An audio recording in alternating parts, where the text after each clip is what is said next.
survey.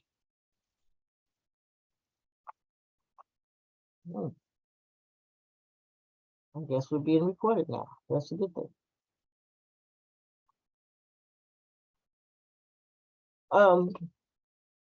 So this is a cross-section school-based survey conducted biennially. Biennially, I always butcher that word. And this has been taken from 1991, and the information from this survey is published in from this particular report that I'm going to be talking about today is from 2009 to 2019. So they're looking at a 10-year period there to see what are the trends and how are they being, what are students saying that they're using.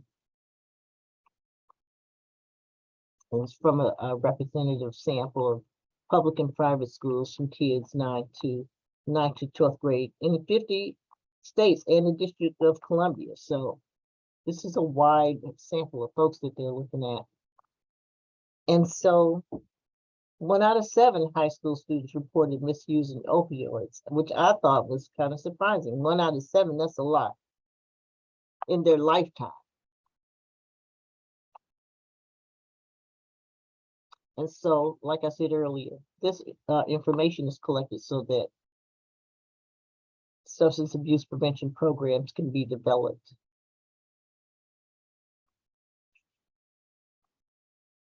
The CDC most commonly used and extended the problem to, of course, alcohol, marijuana, and tobacco. Tobacco are the substances that are most commonly used by kids in school. 12th graders, about 2/3 of the students tried alcohol. And you know they can't buy it. So some adults have to be buying it. Well, I guess they can if they are going into places without an ID and buying it, but by and large, adults are probably buying it more because they can buy it legally. About half of 9th graders through 12th grade students reported having used marijuana. And so that's a large percentage when you're looking at, and you can generalize these statistics out to probably any school in the United States, that half of the kids have tried marijuana, which I think is a huge number. About 4 out of 10 reported that they tried cigarettes. Although I think cigarettes is going down, but we'll talk about that. 12th graders, close to 2 of 10 were using prescription drugs without a prescription. They had a situation in California last week. I don't know if you guys saw it on the news about they had a little bit of an outbreak of students getting a hold to some opioids and had students die from that. There were some things in the media about that last week. And that's just what makes that's just what hits the media. It probably happens a lot more frequently than we would imagine, but we don't always see it in the media. It was just that was really astounding because there's some drugs out there that are being marketed for youngsters and pretty colors, and kids are getting a hold of those things. Ages 12 to 20 consume about 10% of all alcohol in the United States. That shocked me, to be honest. I mean, just imagine any liquor store you go into, 10% of anything that you see in there is going to kids. That just shocked me.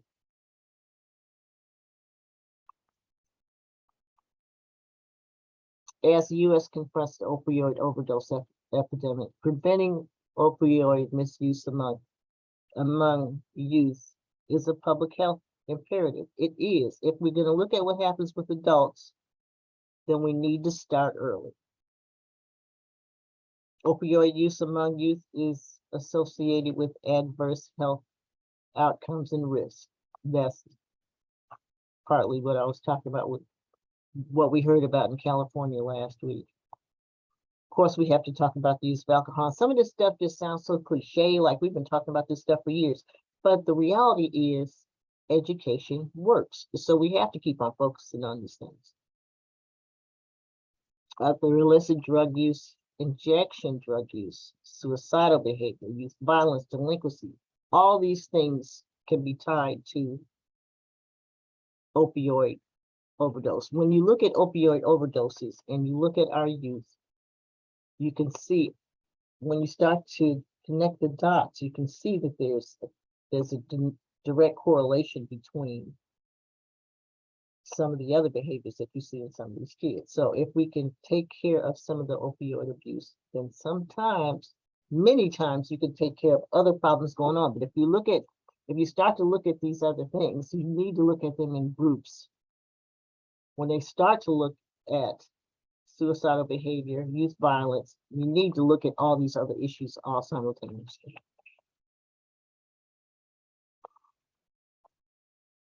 14% of students reported misusing prescription opioids, and nearly half of these students misused them in the past month in this particular survey. So that shows that it's more frequent than I think we had imagined. Other things that have a direct correlation with substance use: unprotected sex, dangerous driving. We don't always get the results that we can talk about right away, but whenever I hear about things like car accidents, teens getting in car accidents, there was a situation last night in Oklahoma City. I don't know if you heard about it on the news this morning about teens that had stolen a car and wrecked it on I-40. I would bet any money if they tested those kids' blood, there'd be something. I mean, I don't think we hear as much about that as we probably should, but there's almost always a direct correlation to some of the other problems. They found out that a lot of kids that are abusing drugs are also having unprotected sex. We already talked about in these sessions many times, and you can hear more of it, about the problems with brain development, heart disease, high blood pressure, sleep disorders that adults have. And a lot of those things have to do with substance misuse. So if we can do some prevention work, perhaps we can have an impact on some of the health problems that adults have later. Studies show that sexual risk behaviors increase in adolescents who use alcohol, are among the highest students to use marijuana, cocaine, prescription drugs. And adolescents who reported no substance use are much less likely to engage in risk-taking behaviors. That, I think, is almost a given, and it's hard to do. I know probably you're sitting there saying, so how are we going to stop kids from using altogether? We may not be able to stop them, but I think we can stop some. We can prevent some, and those who have started, maybe we can get them to stop. If we can take these things more seriously, we're going to curb a lot of other problems. Common risk behaviors, factors of these risk behaviors. Economic poverty. So if we can prevent some of the drug use and some of the problems that they have later, a lot of them are going to make a lot more money because they're not going to have as many risks to their careers and risks to schools and getting kicked out of schools. I mean, this just multiplies problems. Other common factors is family history of problem behavior. So we have to look at what families these kids are coming from, because many times they come from problematic families. And so these are not just problems with these kids. A lot of times, well, we know this on an intellectual level, but these are the things we have to look at. As we develop programs and work with individuals, we have to look at what's happening with the families. Parental attitudes towards problem behaviors, lack of positive parent engagement, association with substance using peers. You know, we always talk about peer pressure. Peer pressure means a lot. And we can't lock our kids up and not let them have friends, but we have to pay very close attention to who they're hanging out with. alienation and rebelliousness. Those are things you have to look at when they start to alienate and they start to become rebellious. Then we have to look at a particular kid. In my case, what's coming to mind as I talk about this, I can just see his face. Lack of school connectedness. When you work with kids, you know, it's important to ask about, are you involved in sports? Are you involved in any student government, or are you involved in any kind of extracurricular activities? Because the more they are connected with their schools and with their programs, the less likely they are to get into trouble with some of these other things, because a lot of times these other activities have some requirements. Like, for instance, some of these schools nowadays, of course, I do it drug screens and stuff. So if they're taking random drug testing and things like that, that's going to eliminate them. And if they want to be involved in these things, a lot of times they can't use. Once again, peer pressure. Peer pressure can work positively as well. So you want them to be connected with schools. Those are common factors that you have to look at when you're looking at these issues. Studies have shown a connection between substance use and several kinds of risks. Some of these I mentioned already. They have this particular youth risk behavioral survey looks at all these things. I'm going to talk about that too a little bit more.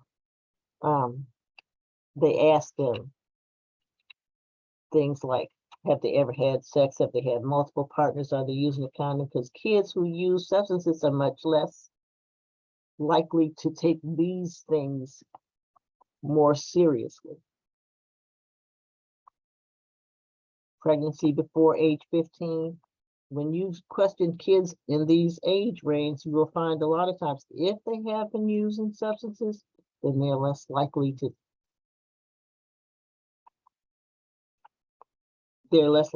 take the precautions that they need to take, because they don't make good decisions necessarily at that age anyway. So some of these very important things get overlooked.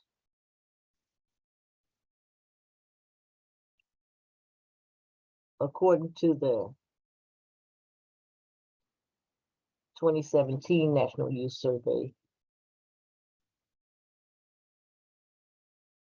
they were a much more likely group to be at risk for HIV and sexually transmitted diseases in pregnancy when they use substances. 29% of the high school students reported being sexually active. And that's 1/3, so that's a lot. And students that were sexually active, 19% of them have used drugs before intercourse.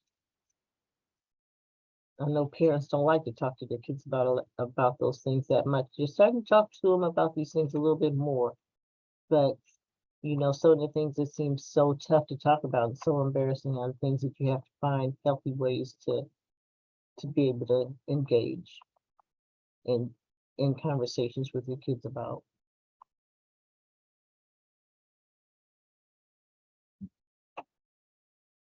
Excuse me, I want to go back to that one if I can. I had a graph there, and I don't know how to get back to it. Let me see, can I get back to it? This graph here shows where there's been changes and between 2009 and 2011. And some of the areas there's been an increase. There's been an increase in marijuana, but not much change in other areas.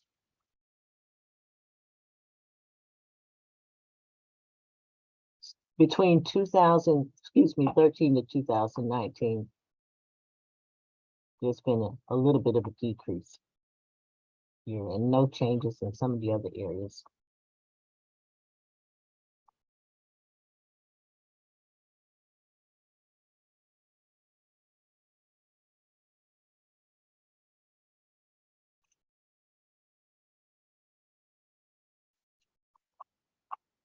And this graph shows in the last 30 days, what are we looking at?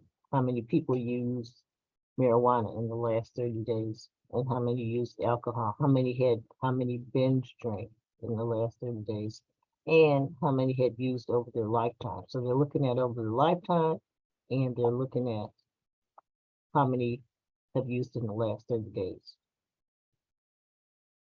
And synthetic marijuana. I really didn't think synthetic marijuana was that big of a deal, but apparently they're using a little bit more synthetic marijuana over their lifetime than you would think.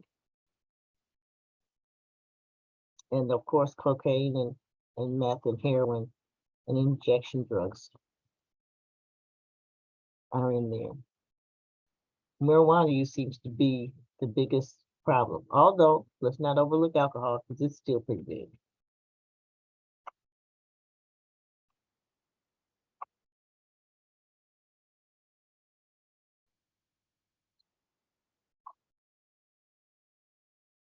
Males were less likely to report current opioid use compared to females. That I found surprising because if they're not reporting, then there's no way we can get enough accurate information. So we have to look at how to reach populations that are being underreported, because I think that's a significant finding in the research.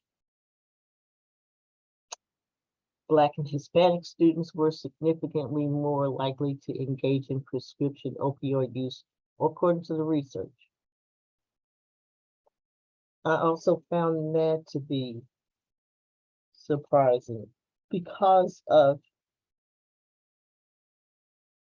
how students have to get their hands on it. I guess they have to, I mean, I don't know, I'm not hanging out with them, so I can't say specifically how they're getting their hands on these things, but I would think they'd have to be getting them from people who are older than them, people who do have them prescribed and somehow off the black market.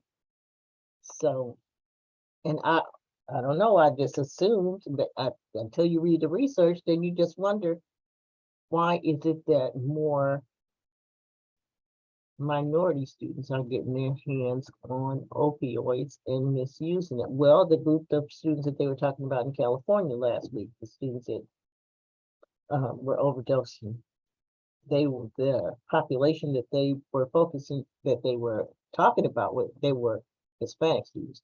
And so they were, some of those things they were not getting from their parents, they were getting from other students, and they were getting off the black market.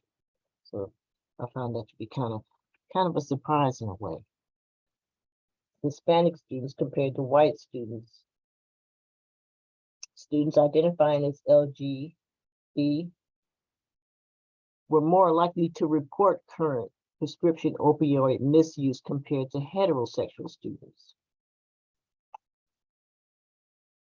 And we don't like to discriminate, but we need to pay close attention to these populations. If they are reporting more use, then we need to use some of this data to set up programs and to focus on some of these communities.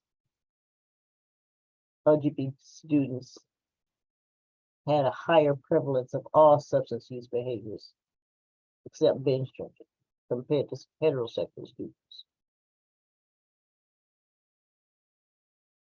Students who identified as not being sure of their sexual identity also had higher provenance of substance use compared to heterosexual students. Excuse my typo. Students who identified as not being sure of their sexual identity had lower prevalence of substance use behaviors compared to LGBT students.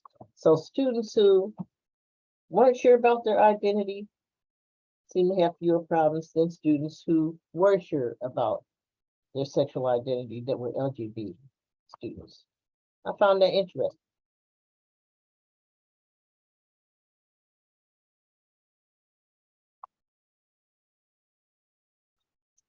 You heard the old saying, I just threw that in because I think that prevention programs are what we have to focus on. An ounce of prevention is worth a pound of cure. If we can look at prevention programs and how we address these issues, we can prevent some of the problems that occur with adults later. And that in itself makes it worth it. We want to save our youth, of course, but we can have an impact on overall use and overall problems in so many different areas if we focus on these issues with our youth.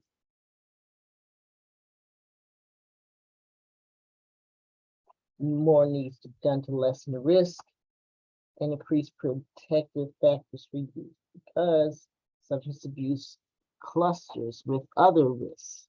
It's important to learn whether precursors can be determined to help who is at most risk. So if we're looking at all these populations and we focus, I get tired of sometimes when I read research, me as an African American woman, everything I read is going to show minority students having a bigger problem than, I don't care what you talk about. If you talk about poverty, if you're talking about unemployment, if you're talking about health risks. And if that is the case, even though it's tiring to read that, then that means that we need to do more prevention work with some of these populations early on. And then we can take care of a whole lot of other problems down the road. So, excuse me for my rant, but it's hard to read this stuff sometimes. Everything you read is gonna show that, which is not to say that people who do not fit in minority groups don't have these problems, because they certainly do. It's just that we need to focus on all of these groups when we address these issues. And we particularly need to address people who have other factors going on, problems in their families, minority groups, gay and lesbian groups. We have to focus on programming for some of those groups if we're going to have some kind of an impact. Prevention programs for substance abuse and sexual risk behavior should focus on individuals, of course. You got to do work with individuals. What happens so much in our schools and in our families and in our societies is that we look at these things as being moral issues more so than looking at them as being health risk issues. If we can look at them as health risk issues, we can have a much stronger impact, and we can open up the doors for dialogue. If we don't do that, then we shut them off and they don't have a way of being able to get help. Or it makes it a lot harder to get help, let me put it that way. We want to have these conversations and be non-judgmental and set up programming and ways that they can talk so that they can have an avenue in which to make an impact. Using peers is a very good way to do that. Working with families, we have to work with families. Families don't always know how to do this. If they did, we wouldn't have these problems so much. Families need help out there. It's hard raising kids. It's harder raising kids if you already have other issues that the families have to deal with. They have their own poverty. They have their own illnesses that they have to work with. There's so many different struggles that families are facing out there. In the hood, they say the struggle is real. When the struggle is real, we need to work with these families. We need to work with our schools. Schools have so much to deal with. Trying to educate kids and trying to keep them on track just so that they can be successful out there, but we also have to help them in ways in which they can have an impact on these kids in some of these areas. Schools have access to our kids more on a day-to-day basis, probably more than families do in some ways. Kids are there all day. They're with their families for a few hours in the evening and on weekends. And a lot of that time they're spending in their rooms. So if you can have some things going on in schools, you can reach a lot more people and our communities. I've talked about this before when I talk about the issues with alcohol.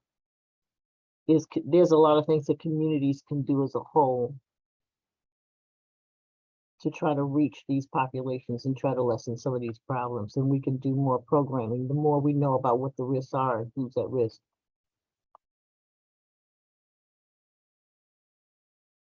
Some of the primary prevention activities include peer-led drug and alcohol resistance groups.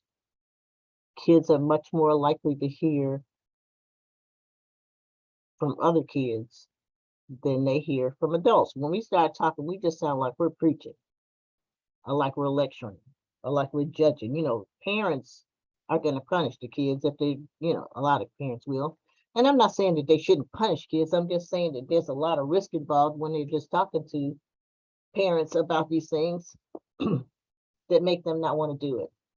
But sometimes if you can do some of these things in groups with youth, the research suggests that they're going to hear more. They're going to learn more. They're going to be more accepting of the information that's out there if it's peer-led. I found that to be true when I was working with the students at OU on the Norman campus when I did the drug and alcohol groups. I could talk all day long about what effects alcohol and drugs had on the brain, and I could give them all this information. But what I changed the way that I did that, and when I did it in a way that the students were doing most of the talking, there was a lot more discussion going on. So the research is right about that. Parent skills training groups, parents have it hard out there. And these things sometimes are hard to do, but they're not impossible. Parents need to sometimes get some support from each other. And so we can do some parent skills training groups. Research suggests that parents are gonna get more out of that and have them more engaged with their kids. These things I know are easier said than done. It sounds so middle class to say that. And I don't think there's anything wrong with being middle class, but there's so many families out there. Parents are having a hard time just trying to put some food on the table. So they have to work and they have to do a lot of these things. And having them engaged with the kids more is easier said than done, but that's where we need to go with it. Maybe we need to do it through other avenues. Maybe we need to be more astute about how we get people engaged. Family support programs. We know that there's not enough of anything out there. I'm not trying to say that we don't do any of these things. It's just that they're challenging. And so we have to meet some of these challenges. If we could do more of these things, we're going to have an impact on some of these programs and some of these families by having these supports for them. This was a program that I saw online that the Oklahoma Department of Mental Health and Substance Abuse put on. This was August 27th. And this I thought was pretty cool. As I was doing this report, I'm like, okay, so what's being done out there? What kind of prevention programs out there? We talk a good game. Who's doing what? So this was a program that was put on, and it was free and it was open to the public, and people could come out and just hear information and get free information and play games about opioids and prevention, and they had music and they had a fun activity. I probably should have gone myself just to see what they were doing, but I saw this as I was putting together this program. I said, this is what they're talking about. This is one of these kinds of prevention programs that communities need to be doing. I don't know if we do enough of these. I don't know if anybody does enough of them, but any of them is helpful. I just wonder, did anybody know about this program? I didn't know about it. I just happened to find out about it because I was writing about this and I Googled something and this popped up. I was like, what? I didn't hear anything about this. So these things need to be a huge part of what we do in our communities and at our schools and wherever we can do them. I think we also have to pay attention to what we're doing in our rural communities. We hear a lot more about what's happening in our rural community, what's not happening in our rural communities. This is a major metropolitan area here that's doing this. And, of course, we need to do some of these things in areas other than the major metropolitan cities.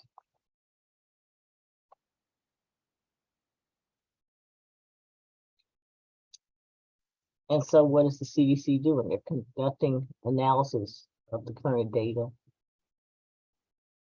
And if they can analyze the current data, then they can see where the gaps are. And the one of the things they put on is this national youth behavior survey. I want to talk about this survey just for a minute, if you don't mind. I want to just share with you. I have a copy of it in front of me, so I want to just share with you some of the questions they asked. This survey that they asked students. Did you guys know that they were asking students these questions every 2 years? Anyway, so some of the questions that they're asking them, and I want to share this survey with you. I wish we had this survey so that anybody who's working with our youth, period, can ask some of these questions for those that don't get asked these questions in school, or at least if we had some way of accessing some of this information. The questions that they ask are anonymous. They respond anonymously, let me put it that way. So there's no way to find out, for us to find out who is doing what, and it needs to be done that way in order for them to get a little bit more honesty. But some of these things are things that we need to know, I think, as clinicians and as people who are putting together programs. So they ask, first of all, they want some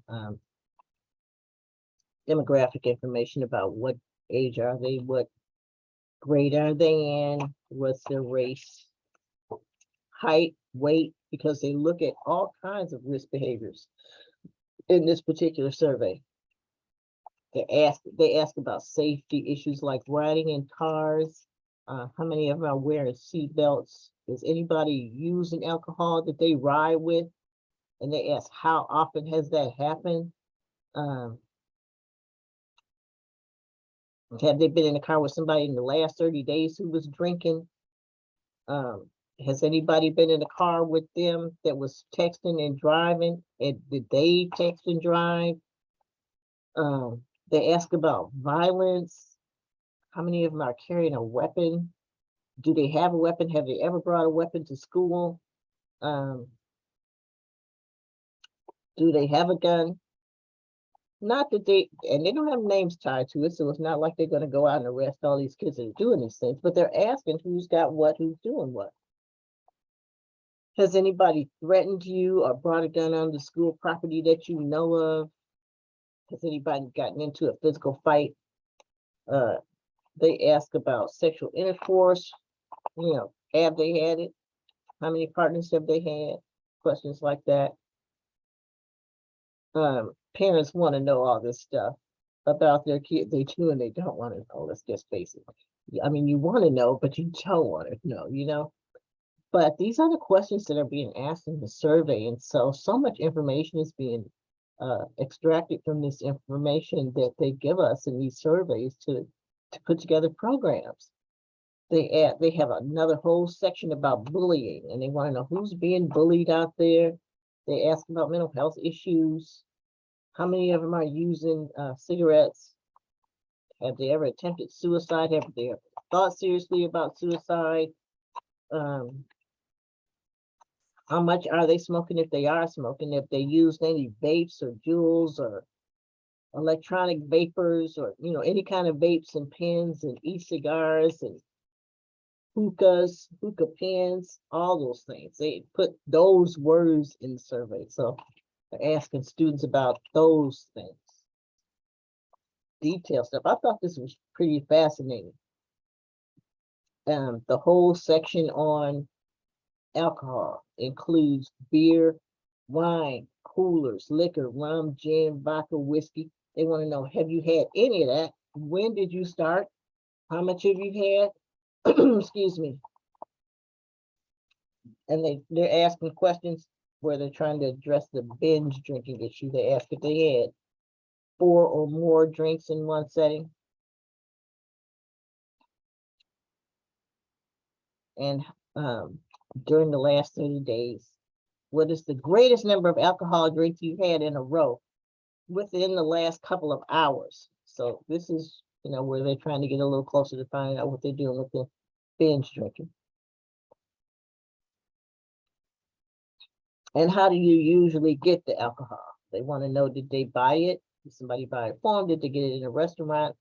were they at a concert, somebody give it to them.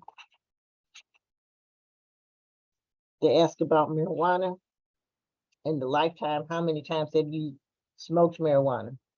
How many times have you just tried it in the last 30 days?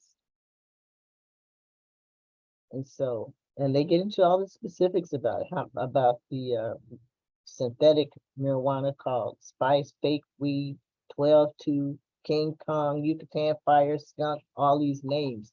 They put these names of what kids are calling these things in the questionnaire so that they can more accurately respond depending on what they call it. They ask questions about the